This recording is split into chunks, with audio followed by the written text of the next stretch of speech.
investment fund and other things have arisen and are continuing to build steam by the day. The problem is there's a lot of institutional backlash against the rise of this new system.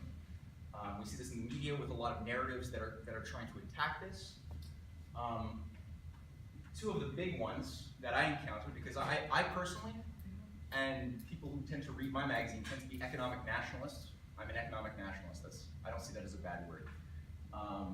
And I want the West to join the Belt and Road. The problem is there's been a constant repetition over the past months that economic nationalism, whether it's in China, whether it's in America, whether it's in Russia, is intrinsically a bad thing. And I'm not saying that this can't be done badly, but there's a belief that it is intrinsically a bad thing to believe that the nation state has a role to play in the economy, that this means you're a totalitarian. I don't necessarily believe that. Also, that another media narrative that's been coming up increasingly since this summer has been that the Belt and Road Initiative is incompatible with Western values, because this is just China trying to trap other poor countries into debt slavery by getting them to work on big infrastructure projects. So they're going to take on debt and become dependent on China. These are two things that I want to just quickly debunk, even though the time is somewhat limited, but further discussion can be had afterwards anyway.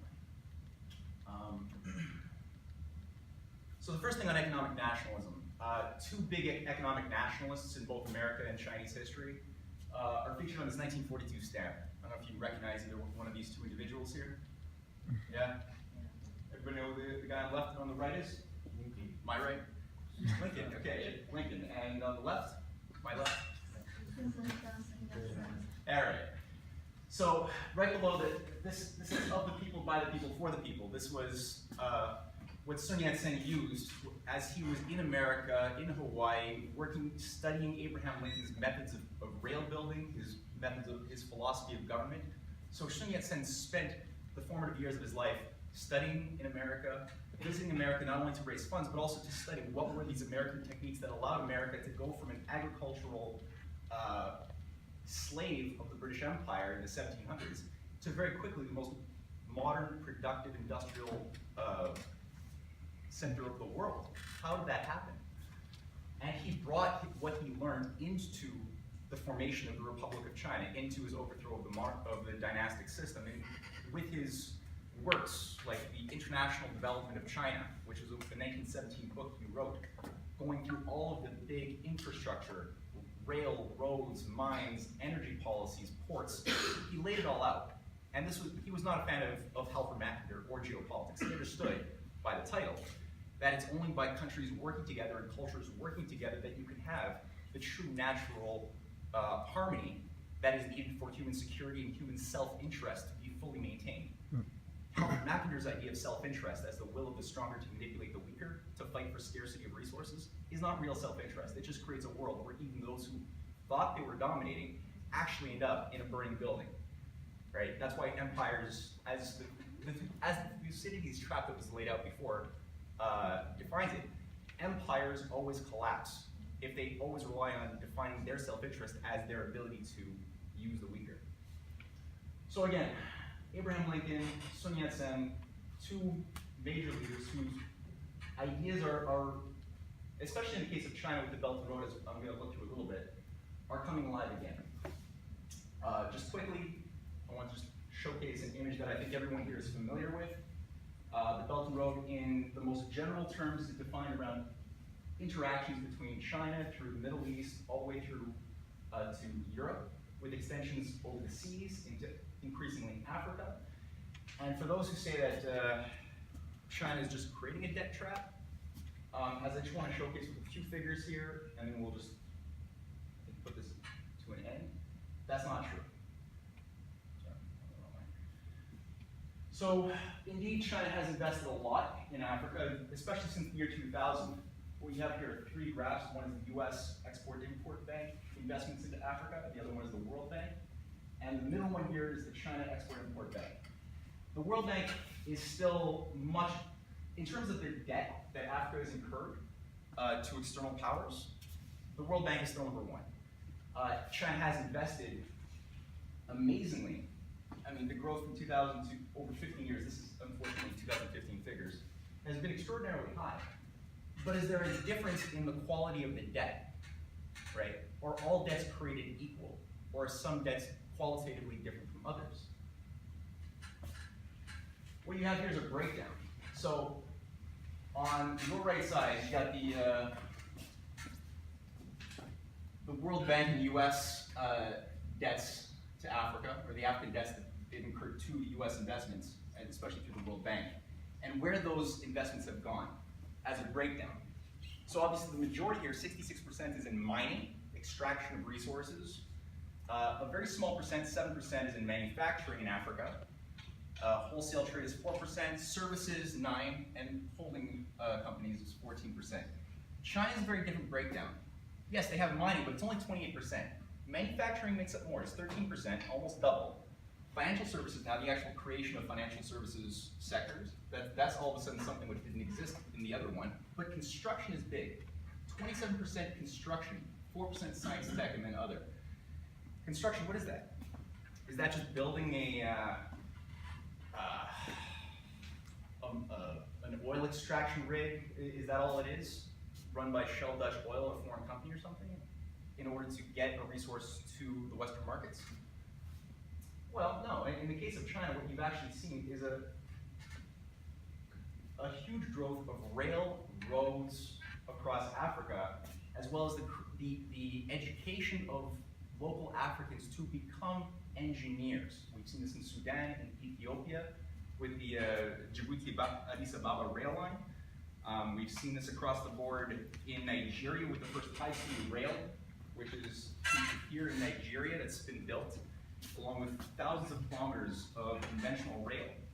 Water systems, hydroelectric power, hard and soft infrastructure in almost every country, whether it's Cameroon, you name it, has been built up. So yes, China needs resources. Yes, Africa has a lot of resources. What's the difference between the way that the West has been doing business with Africa versus China? Well, China's actually providing the means for these countries to have an engineering society. They're actually building up local productive sectors. So while you have injustices happening, yes, nothing is perfect, you have a different philosophy where you actually have the means for these countries over the longer term to be able to become self-sustaining. This is not happening overnight, but it's happening. We have here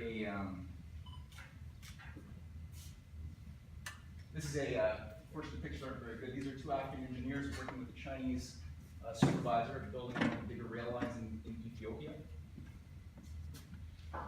And this is a picture which an organization called the Schiller Institute put together to just give an image of what Africa could expect to look like by the year 2058. Right now, one of the biggest water projects in the world has been begun by Power China with the help of an Italian company to move excess water runoff from the Congo River Basin, where there's a lot of flooding, and creating about 2,000 kilometers of canals to connect that up into Lake Chad, which is a lake which has lost 90% of its water over the past 30 years of just cash cropping, of exporting water-sucking cotton, which is pretty much one of the primary functions of the Chad economy. So by refilling that zone, you're going to triple food production, you're going to create industries, infrastructure along the way that are going to drive the upgrading of the cognitive powers of that society. Because when you can create a society that has a long-term outlook to build something that's going to be durable after the deaths of that generation, and also create a specialized class of engineers and scientists, these are people who are not going to just accept walking 5 kilometers or longer every day to, for their water, which is often the case when you don't have infrastructure. You just have to you think it's normal to walk 5 kilometers every day to get water. That's not normal. We should expect to have electricity that we turn on in every household, whether you're in Africa or in Montreal. You should be able to have electricity, refrigeration. So this is something which we're saying is completely in opposition to the pessimistic, entropic philosophy of geopolitics, and is much more in harmony with an idea that every nation is best maintaining their self-interest by working for the self-interest of their neighbors. And that's not utopian, it's not a fantasy, it's something that we've practically seen. It gets sabotaged from time to time, but we've practically seen it, and I believe, have the potential of seeing this again if the Putin, Xi Jinping, and Trump meetings can actually flourish properly and actually produce positive outcome for a new system. So I'll just end it with that, and if people have any questions, now's a good time.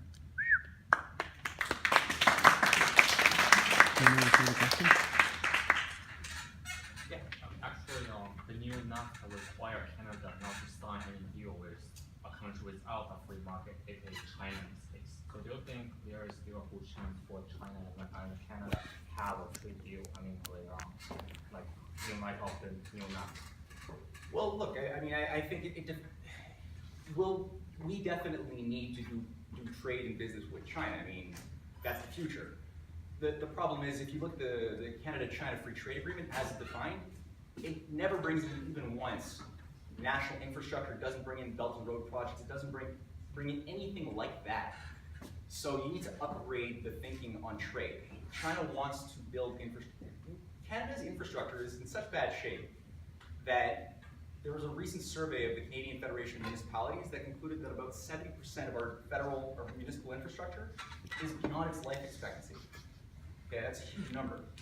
Look how long it takes to even build something like one bridge off Montreal, right? How long has that taken? How much over budget does that go? And then you see these time-lapse videos on YouTube of China building a bigger, more impressive bridge in like a week for a quarter of the funds. It's embarrassing. We have no high-speed rail. Canada has zero high-speed rail. How much high-speed rail does China have? A lot. It's like 20,000 kilometers. And they're planning on doubling that in 5 years, you know? So we gotta just change our idea of what is trade, what is economic relations about, really? Is it just about turning in a profit for cheap stuff we export or raw materials that we export? No, there's something more going on. I think that's the lesson that is going to be learned very quickly as the economic crisis that the world is facing in the West deepens. Yeah. Do you think the Western world is in like the laissez-faire system too long to trust an economic initiative led by a government-based economy? Well, that's why you have a lot of turmoil right now around the challenging of the precepts of the World Trade Organization with Trump. You know, by Trump just coming out and canceling the TPP as his first act in office, and then challenging all the precepts underlying NAFTA. Yeah, there's a lot of turmoil. A lot of people have been very encrusted and embedded. A lot of people have relied on that system of laissez-faire and absolute free trade being the norm for a very long time. So it being challenged causes a lot of trouble. Do I think that it's been too long that we've been under this system? No, because that system hasn't really ultimately benefited us, I don't think. Otherwise, we would have the best infrastructure like China does, and we would have our manufacturing still intact. We don't, we lost it all. So I think that you do need to get a correction and a remedy of a lot of the bad decisions that were made, you know, in the 70s, frankly, when the decision was made to become a globalized, laissez-faire world of consumerism. But the people who host capital, would they really trust like the economy based from a government? Like, The people who host capital? yeah, like the rich people, I would say. Like what? Like the rich people, would they really trust a government? I mean, look at China. I mean, how many rich people are getting richer because of China's Belt and Road initiatives? That wouldn't be happening if you didn't have a national backing behind those projects. You make a ton of money, but you're actually doing it in a way where it's not just gambling or speculating on derivatives market. You're doing it in a way which is actually going to create more value in the future. It's what's called anti-entropy. Rather than a system being always just consuming a finite amount of resources as it winds down into homeostasis, it's the opposite. It's the view that human creativity can always create new inventions, new discoveries that transfer back to technology transfers, new forms of resources that we didn't have access to before, that allows for that constant type of growth, which is why space and nuclear are two very important sectors to invest in. That's why China is on the cutting edge of those things, because there's no absolute limit for how much energy we can unlock as we go into the atom, as we go into fusion, or as we go into space. China's going to be the only country soon with a space station. You know, it's going to land on the far side of the moon by the end of this year. I mean, or the beginning of next year. I mean, the universe is a big place. I mean, who's to decide what's the limit of how much we're allowed to grow? So what's your opinion for the free market and state-owned enterprises? Well, I agree with Lincoln. I agree with Sun Yat-sen and Xi Jinping. That you don't have to have this idea that there's a dichotomy where you have to pick one or pick the other. I think that you can have a state economy which has a flourishing private sector. But the state has to play a certain positive role in making commitments to build projects that transcend, individual election terms. The state can, for example, take a loss financially. If you're going to build a big project, like look at Franklin Roosevelt's New Deal and the Tennessee Valley Authority that brought electricity to the South. That was many, many years. It was many years of losses, no financial gains for quite some time. But a state can take those losses. If you're working for just shareholder value, you can't do anything that's not going to make a profit very quickly. So that puts a big shackle on what you can do. Okay. Build bridge. Yeah. Is easy. Okay. Just print the money.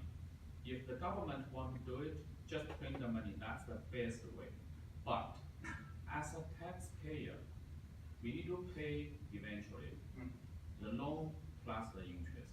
So that's what happened in the last 20 years. Of course, China has get a great progress economically and in terms of those roads, railways. But at the same time, there is a big problem for debt. So nowadays, the interest on the debt is bigger and bigger. It's a huge problem. Because it's not saying, for example, Canada, we cannot do it. Because the government must constrain, say, within the budget. Otherwise, it's easy. American can print the money to build it, forget it, who will pay the loan. So that's the big issue, just like I'm a financial advisor.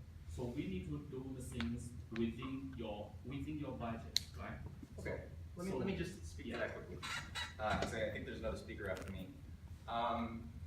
NASA did a study back in the late 1970s that should be redone today, but what they basically calculated using a team of economists was that for every $1 invested into NASA, there was $10 of return in nonlinear ways to the economy as a whole. Look at what we have, the internet, satellites, cell phones, you name it, came out of so much of our lives. Came out of just the one initiative of putting a person on the moon.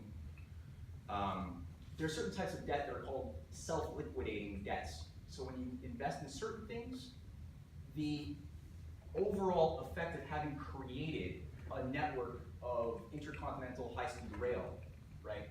That effect will self-liquidate the debt that you incurred over the short-term period, but it will take time.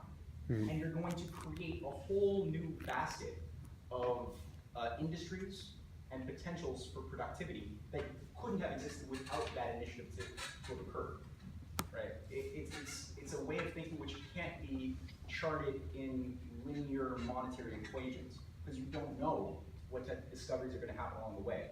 You can't chart out exactly what's going to happen to the number. But I can tell you, I can guarantee you that there's certain, like when you invest in space, if you do it with a serious intention, that will erase the debt that you incurred, even though it's a big debt, to make it happen. If you just invest in casinos, yeah, you'll maybe make a lot of money happen and circulate quickly in the system, but the debt is only going to increase because you're becoming less productive. People are basically pouring their money into something anti-productive. So if you want to have casinos, that's fine, but if the state wants to invest in a bunch of casinos, no, it's going to be a short-term monetary gain, but the future is going to make the debt worse. That's why, in many ways, the debts incurred by the World Bank or the IMF only got worse for a lot of third world countries since the 70s. They didn't go down, and people are wondering why. It's because they didn't build up those countries. They didn't build up the infrastructure or the capabilities of those countries to stand on their own 2 feet.